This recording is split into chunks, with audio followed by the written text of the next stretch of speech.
Hello my dear students, welcome to our CLE Degree College YouTube classes. In our today's class, I will start a new topic, that is soaps and detergents. Dear students, as you know, in our daily life we have to use water to remove impurities. But some dirt particles are not dissolved in water. In that cases we have to use soaps and detergents to remove impurities. Is it right? Okay. So now in our today's class I am going to discuss about very most important as well as interesting concept, that is soaps. What are soaps? Soaps are the sodium or potassium salts of higher fatty acids. Soaps ಅಂತಂದ್ರೇನು? These are sodium or potassium salts of higher fatty acids such as stearic, palmitic, oleic, lauric, myristic. Okay. So now here these all are the fatty acids. ಇಲ್ಲೆಲ್ಲ ಏನು ತಗೊಂಡಿದ್ದೀನಿ? Fatty acids ಅನ್ನ ತಗೊಂಡಿದ್ದೀನಿ. So ಇದೆಲ್ಲ fatty acids sodium ಅಥವಾ potassium salts ನೊಂದಿಗೆ mix ಆಯ್ತು ಅಂತಂದ್ರೆ ನಮಗೇನು ಸಿಗುತ್ತೆ? ಸೋಪ್ ಸಿಗುತ್ತೆ. ಇಲ್ಲಿ ನೋಡಿ ನಾನು ಯಾವ್ದು ತಗೊಂಡಿದ್ದೀನಿ? ಮೊದಲಿಗೆ ಸ್ಟೆರಿಕ್ ಅಂತ ಹೇಳಿ ತಗೊಂಡಿದ್ದೀನಿ. ಸ್ಟೆರಿಕ್ ಫಾರ್ಮುಲಾ ಏನಿದೆ? C17H35COOH, palmitic C17H31COOH, oleic C17H33COOH, lauric C11H23COOH, myristic C13H27COOH. Dear students, how to remember all these fatty acids? ಯಾವ ರೀತಿಯಾಗಿ ನೆನಪಿಡ್ತೀರಾ? Okay, don't worry. So what is here? First one about, let's we come from lowest number of hydrogen atoms, that is lauric, and next one is myristic, next one is palmitic, next one is oleic, and last one is stearic. Okay, these stearic, palmitic, oleic, it containing number of carbon atoms 17. Okay, these three are containing number of carbon atoms 17, and lauric it containing number of carbon atoms 11, and then myristic it containing number of carbon atom 13. Okay. So now it containing first one lauric it containing number of hydrogen atom 23, myristic it containing 27, and then palmitic it containing 31, oleic it containing 33, stearic it containing 35. Okay, so this is a 31, 33, 35. ಇದನ್ನ ಈಸಿಯಾಗಿ ನೆನಪಿಡಬಹುದು. Carbon atom ಎಷ್ಟಿದೆ? 17 ಇದೆ. ಇದರಲ್ಲಿ 11 ಇದೆ, 23 hydrogen atom ಇದೆ, 13 carbon atom ಇದೆ, 27 hydrogen atom ಇದೆ. So ಈ ಬೇಸಿಸ್ ಮೇಲೆ ನೀವೇನ್ ಮಾಡಬಹುದು ಅಂತಂದ್ರೆ ಈಸಿಯಾಗಿ ಈ ಫ್ಯಾಟಿ ಆಸಿಡ್ಸ್ ಎಲ್ಲ ನಾನು ನೆನಪಿಡಬಹುದು. ಹೌದಲ್ಲ? Okay.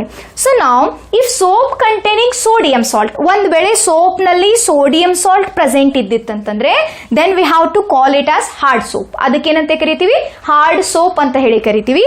If soap it is containing potassium salt, soap ನಲ್ಲಿ ಪೊಟ್ಯಾಷಿಯಂ ಸಾಲ್ಟ್ ಪ್ರೆಸೆಂಟ್ ಇದ್ದಿತ್ತಂತಂದ್ರೆ then we call it as a soft soap. If soap it containing sodium salt, that is Na, ಇತ್ತಂತಂದ್ರೆ hard soap.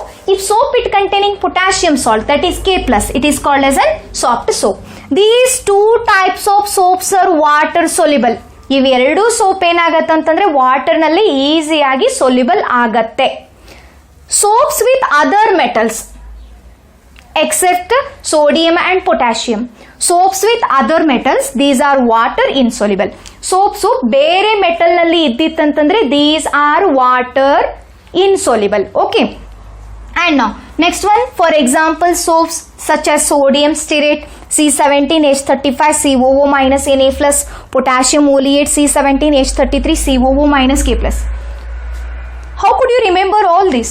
ಯಾವ ರೀತಿಯಾಗಿ ನೆನಪಿಡ್ತೀರಾ ಇದನ್ನೆಲ್ಲ ನಾನು? Okay, don't worry, I will provide hint to write this formula in a very easiest way later. Okay, so let's we come to our next concept, that is saponification. What is meant by saponification?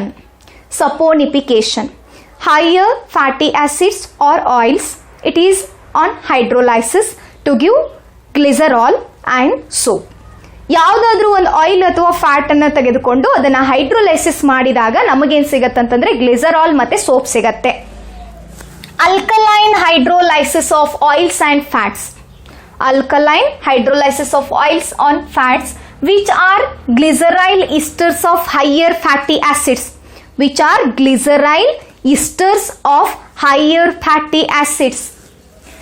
On hydrolysis, sodium salt of higher fatty acids or potassium salts of higher fatty acids that is soaps and glycerol are obtained. Understand ಆಯ್ತಾ? Oil ಅಥವಾ fat ಅನ್ನು ತಗೊಂಡು hydrolysis ಮಾಡ್ತೀರಾ, ಅವಾಗ sodium salt ಅಥವಾ potassium salt ಇರುವಂತ soap ಕೊಡತ್ತೆ, ಮತ್ತೇನ್ ಕೊಡತ್ತಂತಂದ್ರೆ ಗ್ಲಿಸರಾಲ್ ಅನ್ನ ಫಾರ್ಮೇಶನ್ ಮಾಡತ್ತೆ.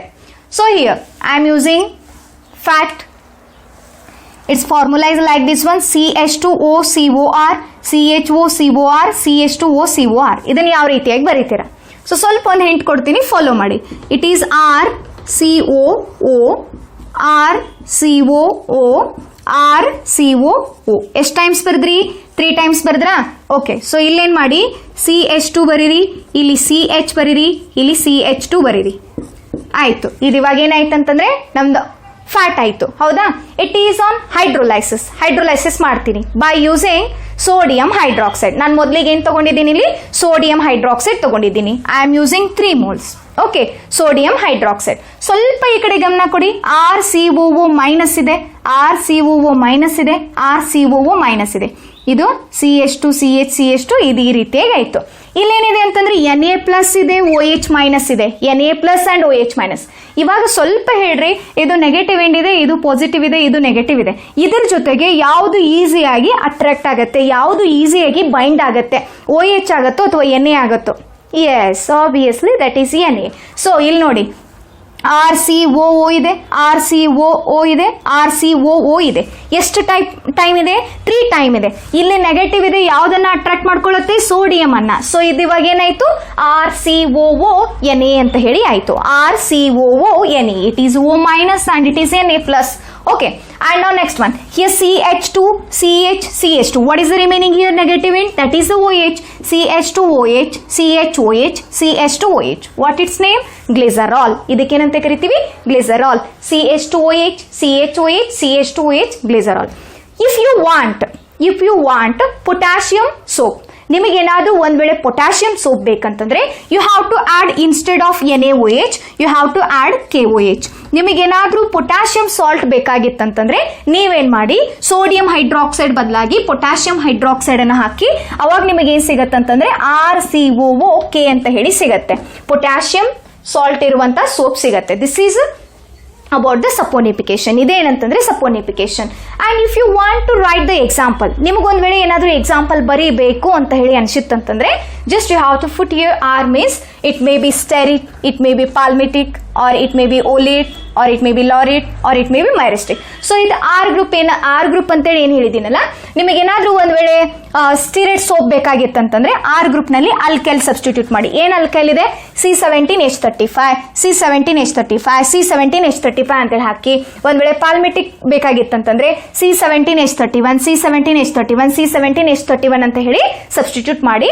ಅದ್ ನಿಮಗೇನಂತಂದ್ರೆ ಕರೆಸ್ಪಾಂಡಿಂಗ್ ಸಿಗುತ್ತೆ. ಇದೇನು ಚೇಂಜ್ ಆಗಲ್ಲ. ಓಕೆ, ಸೊ ಬಿಕಾಸ್ ಇದೇನ್ ಕೊಡುತ್ತಂತಂದ್ರೆ ಓನ್ಲಿ ಗ್ಲಿಸರಾಲ್ ಅನ್ನ ಫಾರ್ಮೇಶನ್ ಮಾಡುತ್ತೆ. ನಿಮಗೆ ಇದಷ್ಟು ಚೇಂಜ್ ಆಗುತ್ತೆ because it is depending on the substituent group. Okay, ನೀವು ಯಾವ್ದು ತಗೊಂಡಿರ್ತೀರಾ ಅದ್ರ ಮೇಲೆ ಡಿಪೆಂಡ್ ಆಗಿರುತ್ತೆ. ಅಂಡ್ ನಾವ್ here higher proportion of salt of saturated acid such as palmitite or stearate. Higher proportion of salt of saturated acid, it provide hard soap. Higher proportion ಇರುವಂತಹ saturated acid ಏನ್ ಕೊಡತ್ತಂತಂದ್ರೆ hard soap ಅನ್ನ formation ಮಾಡತ್ತೆ. And higher proportion of salt of unsaturated acid such as oleic. Unsaturated acid ಇದ್ದಿತ್ತಂತಂದ್ರೆ ಅದೇನ್ formation ಮಾಡತ್ತಂತಂದ್ರೆ soft soap ಅನ್ನ formation ಮಾಡತ್ತೆ. But you should remember one thing, soft soap means it containing potassium, sodium, hard soap means it containing sodium. ಅದು ನಿಮಗೆ ಗೊತ್ತಿರಬೇಕು. ಗೊತ್ತಾಯ್ತಾ? Okay. Here potassium soaps are usually softer and these are readily soluble, more soluble as compared to sodium salt. Sodium salt content ಇರುವಂತ ಸೋಪಿಗೆ compare ಮಾಡಿದ್ರೆ potassium salt content ಇರುವಂತ soap ಏನಾಗತ್ತಂತಂದ್ರೆ ಈಸಿಯಾಗಿ water ನಲ್ಲಿ soluble ಆಗತ್ತೆ ಮತ್ತೆ ಸಾಫ್ಟ್ನೆಸ್ ಇರುತ್ತೆ, ಸಾಫ್ಟರ್ ಇರುತ್ತೆ. So that's while these are used in the liquid soaps. ಅದನ್ನೇನ್ ಮಾಡ್ತೀವಿ ಅಂತಂದ್ರೆ ಲಿಕ್ವಿಡ್ ಸೋಪ್ಸ್ ಅನ್ನಾಗಿ ಯೂಸ್ ಮಾಡ್ತೀವಿ, such as shampoo, shaving cream, etc. So suppose you have to take one shampoo sheet, okay, and put that shampoo on your hand, that is only 1 drop, and mix with water, okay.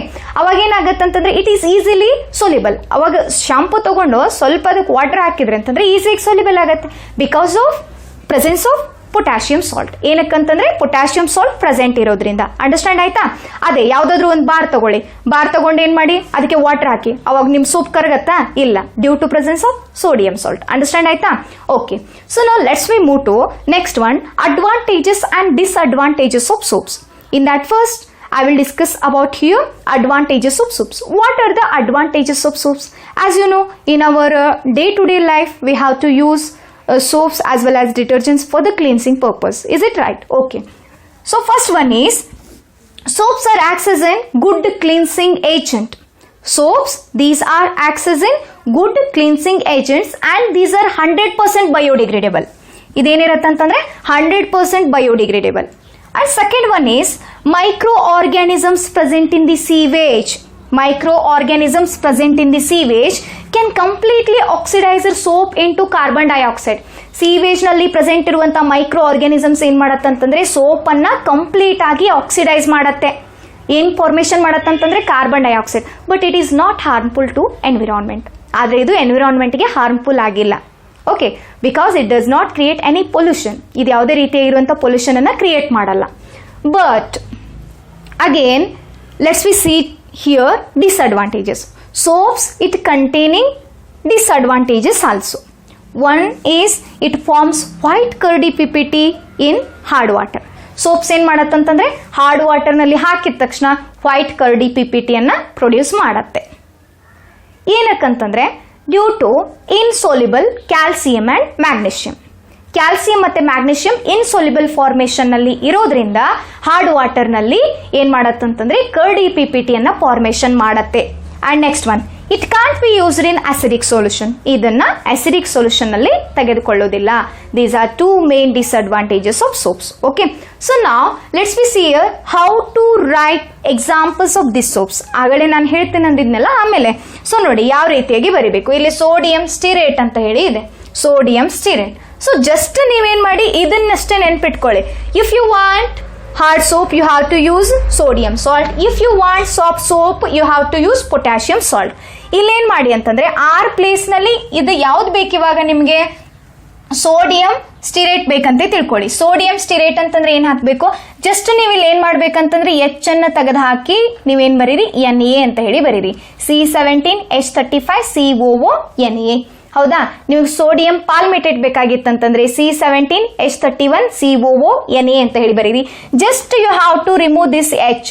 ಈ H ಅನ್ನ ತೆಗೆದು ಹಾಕಿ ಏನ್ ಮಾಡಿ ಅಲ್ಲಿ ನಿಮ್ಗೆಲ್ಲರಿಗೇನು ಯಾವ್ದು soap ಬೇಕಲ್ಲ ಅದನ್ನ ಏನ್ ಮಾಡಿ ಅಂತಂದ್ರೆ ಬರೀತಾ ಹೋಗಿ. This is about the very simplest way to write examples for different types of soaps. Okay, so now here our today's concept is over. I hope all of you understood our today's interesting topic. In our next class, I will discuss about a new concept. Until keep watching our channel.